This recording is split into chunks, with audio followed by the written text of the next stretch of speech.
ఇప్పుడు టైం ఎంత అవుతుందో తెలుసా? ఎగ్జాక్ట్లీ 4 అవుతుంది అన్నట్టు. మేము 3 లేచి స్నానాలు చేసి ఫ్రెష్ అయిపోయినాం. చూడండి ఎంత చీకటిగా ఉంది.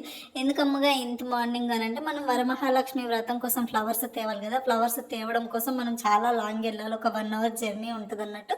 అక్కడైతే హోల్సేల్ రేట్లో దొరుకుతాయి మనకు. అందుకని చెప్పేసి అక్కడ వెళ్తున్నాం. మళ్ళీ ట్రాఫిక్లో ఇరుక్కోకూడదు. ఇక్కడ ట్రాఫిక్ చాలా డేంజరస్గా ఉంటుంది. అందుకని చెప్పేసి ఎర్లీ మార్నింగ్ రెడీ అవుతున్నాం అన్నట్టు.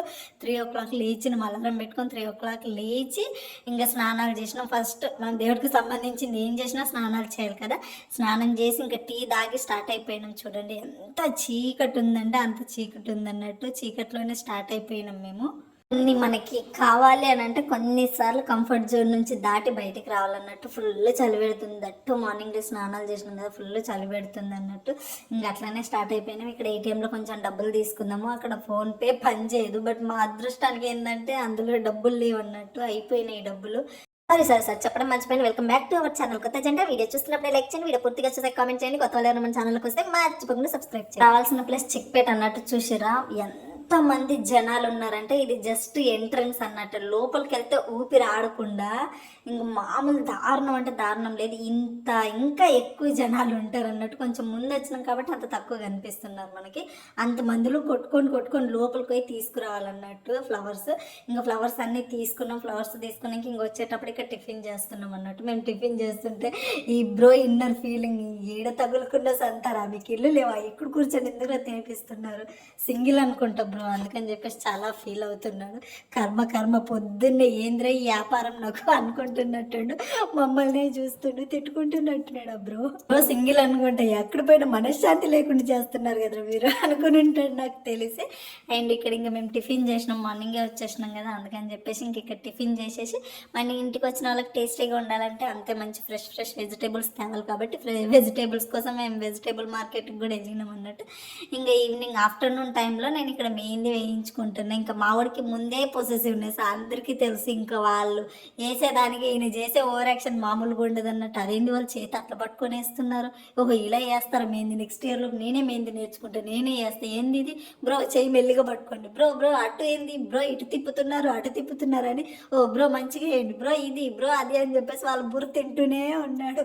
మేబీ వాళ్ళ ఇన్నర్ ఫీలింగ్ ఏముంటుందంటే ఆ టైంలో నేను ఏం మాట్లాడితే నాకు ఫుల్ నవ్వొస్తుంది. చెయ్యి నొప్పి పెడుతుందా, చెయ్యి గట్టిగా పట్టుకుంటున్నారా, చెయ్యి ఇటు తిప్పుతున్నారా, చెయ్యి అటు తిప్పుతున్నారా అని చెప్పేసి అంటూనే ఉన్నాడు. వాళ్ళు బుర్ర తింటూనే ఉన్నాడు. వాళ్ళ ఇన్నర్ ఫీలింగ్ ఏముంటుంది తెలుసా, వీడికి గాంగ పెళ్ళం ఉంది ప్రపంచంలో, వీడికి ఒక్కడికే పెళ్ళైనట్టు, వీడికి ఒక్కడికే పెళ్ళం ఉన్నట్టు ఫీల్ అవుతున్నాడు.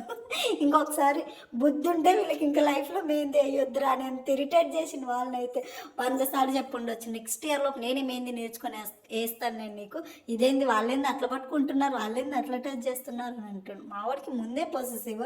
ఇంక ఇట్లాంటివి చూసినాయంటే ఇంక మెంటల్. నాకైతే ఫుల్ కామెడీగా ఉండే, చాలా కామెడీగా ఉండే. మా వాడు చూసి ఓ చూడు వాడు ఎట్లా పట్టుకుంటుంది, చూడు అంటాడు. బ్రో అని వాళ్ళ బుర్ర తింటూనే ఉన్నాడు. వాళ్ళని ప్రశాంతంగా మెహందీ కూడా వేయనివ్వలేదు.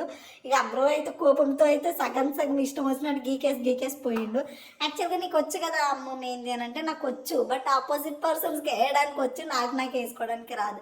నాకు అన్నీ వచ్చు. నేను శారీ డ్రాపింగ్ కానీ, మేకప్ కానీ, అండ్ హెయిర్ స్టైల్ కానీ, ఏదైనా సరే ఒక బ్రైడల్ని రెడీ చేయమంటే రెడీ చేస్తాను, అస్సలు ప్రాబ్లమే లేదు. బట్ నేను రెడీ అవ్వాలంటే నాకు అస్సలు రాదు. నేను బిఫోర్ మ్యారేజ్ కూడా ఎక్కువ రెడీ అవ్వకపోయేదాన్ని. ఇంకా ఆఫ్టర్ మ్యారేజ్ వచ్చిన నుంచి రెడీ అవ్వడం మీద ఇంట్రెస్టే పోయింది. నాకు జీవితం మీదనే విరక్తి పుట్టింది. ఇప్పుడిప్పుడే నా లైఫ్ మీద కొంచెం హోప్ వస్తుంది అన్నట్టు.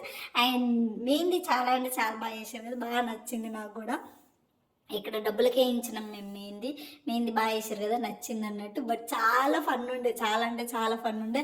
ఇంకా నాకు వర్క్ వల్ల అవ్వదు అని చెప్పేసి 2 days ముందే మెహందీ వేయించుకున్నాను. నేను ఇయర్లీ వన్స్ కదా ఒకసారి వేయించుకుందాం అని చెప్పేసి వేయించుకున్నాను. బట్ నాకు వచ్చిరా, బట్ ఇదేంటంటే నేను నాకు ఉపయోగపడను రా, పక్క వాళ్ళకే ఉపయోగపడతాను. నా లైఫ్ ఏందో నాకు అర్థం కందకి. ఏమొచ్చినా సరే ఆపోజిట్ పర్సన్స్ హ్యాపీ అవుతారు, కానీ నా బతుకు నాకు ఉపయోగపడదు. నా బతుకు వేరే వాళ్ళకు ఉపయోగపడుతుంది. ఇదేందో నాకు అర్థం కాదు అస్సలే. ఎనివే మెహందీ ఎట్లుందో చెప్పండి.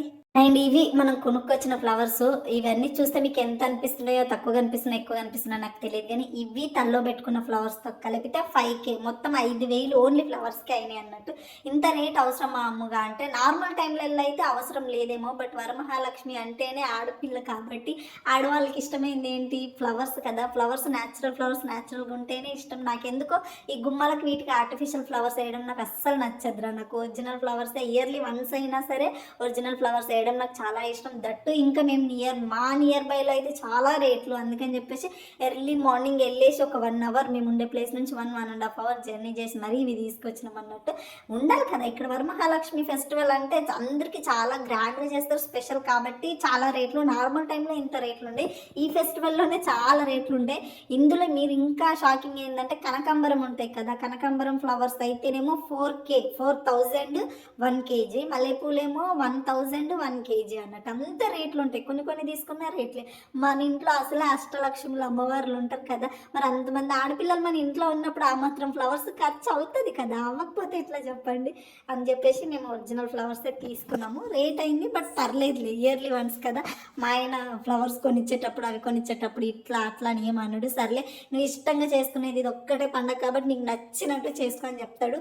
మేబీ నా వల్ల మా ఆయనకు ఖర్చు వచ్చేది మేబీ వరమహాలక్ష్మి వ్రతంకి ఒక్కదానికే, ఇంకా అదర్వైజ్ నేను దేనికి ఆర్గ్యూ చేయను, ఏది కొనిపియమని ఆయనను గొడవ చేయను, మారం చేయను, అలాగను ఏం చేయను. కొంచెం చికెన్ ఒక లెగ్ పీస్ ఇస్తే బ్రతికేస్తాను అబ్బా. నాకు చాలా సింపుల్ లైఫ్ అబ్బా. నన్ను ఎవరైనా హ్యాపీగా పెంచుకోవచ్చు అబ్బా, మీరు కూడా పెంచుకోవచ్చు తెలుసా. డైలీ కొంచెం చికెన్ ఇచ్చేసి కొంచెం టీ పోస్తే నేను హ్యాపీగా బ్రతికేస్తాను అబ్బా. వేరే పెద్ద కోరికలు అండ్ పెద్ద లగ్జరీస్ నేను ఎప్పుడు మా ఆయన అడగను కాబట్టి, ఇయర్లీ వన్స్ కాబట్టి.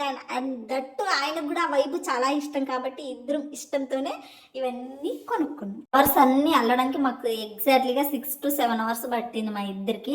అండ్ తర్వాత నైట్ టైంలో బ్యాక్గ్రౌండ్ డెకరేషన్ చేస్తున్నాం మేము. బట్ మేము ఎప్పుడు బ్యాక్గ్రౌండ్ డెకరేషన్ మీద ఎప్పుడు ఇంట్రెస్ట్ పెట్టలే, అమ్మవారి పైన కాన్సన్ట్రేషన్ పెట్టినాము. అందుకే అంత క్రియేటివిటీ ఏం చేయలేదు, నార్మల్గా చేసినాం. అప్పటికప్పుడు వచ్చిన థాట్ అన్నట్టు ఇది.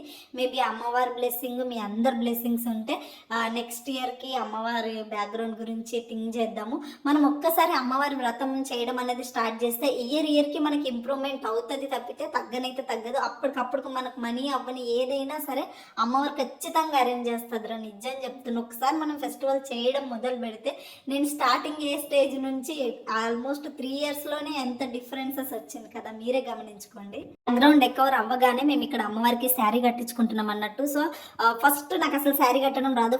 ఫస్ట్ ఇయర్ కింద నాకు వచ్చి కట్టించింది, ఆమెనే కట్టించింది. నేను చూస్తూ ఉన్నా, అబ్జర్వ్ చేస్తూ ఉన్నా. సెకండ్ ఇయర్కి నేను మా పక్కన సిస్టర్ హెల్ప్ చేసింది, అంటే నేను కట్టిస్తుంటే తను నాకు హెల్ప్ చేసింది. ఈ ఇయర్ ఇంక నేను ఫిక్స్ అయిపోయినా, నేను మా మహి తప్పితే ఇంకా ఎవరి హెల్ప్ తీసుకోకూడదు, మేము ఇద్దరమే కట్టడం నేర్చుకోవాలి అని చెప్పేసి. ఎందుకంటే ఎలాంటి స్టేజ్లో అయినా మహినే ఉంటాను నాతో, ఇంకా వేరే వాళ్ళ హెల్ప్ నాకు ఉండకూడదు. ఏదున్నా మేము ఇద్దరమే నేర్చుకోవాలి, మేము ఇద్దరమే కట్టుకోవాలని. ఈసారి ఫెస్టివల్ మొత్తం మా ఇద్దరు చేతుల మీదగానే నడిచింది, ఇంకెవ్వరి హెల్ప్ లేదు, మేము ఇద్దరమే చేసుకున్నాం దీనికి మొత్తము. సో మా శ్రీవారు అప్పటికి 3 అయింది నైట్. అప్పుడు కాసేపు పడుకుంటాను, వెళ్ళైనా పడుకున్నాడు. నేను ఇక్కడ అమ్మవారికి శారీ కట్టుకుంటే ఇవి రెడీ చేసుకుంటూ ఉన్నాను, పడుకునే లేదు ఆ రోజు మొత్తము. ఇంకా నెక్స్ట్ డే పండుగ రోజు లేచి అమ్మవారికి ఇష్టమైన ప్రసాదాలు ఒక సైడ్ చేస్తూ, నేను ఒక పెద్ద మెంటల్ దాన్ని, నేను అడగడం మర్చిపోయినా, మీరు నాకు ఇవ్వడం మర్చిపోయారు. మా ఇంటికి ఇంత బాగా వ్రతం చేస్తున్న మా ఇంటికి వచ్చిన వాళ్ళందరూ దీర్ఘ సుమంగళి భవ అని చెప్పి దీవించారు. మీరు కూడా నాకు అందరూ దీవించండి, మీ బ్లెస్సింగ్స్ నాకు చాలా అవసరం. నా హస్బెండ్ 2000 years బ్రతకాలని చెప్పి బ్లెస్ చేయండి guys please. Thank you so much, love you all, bye.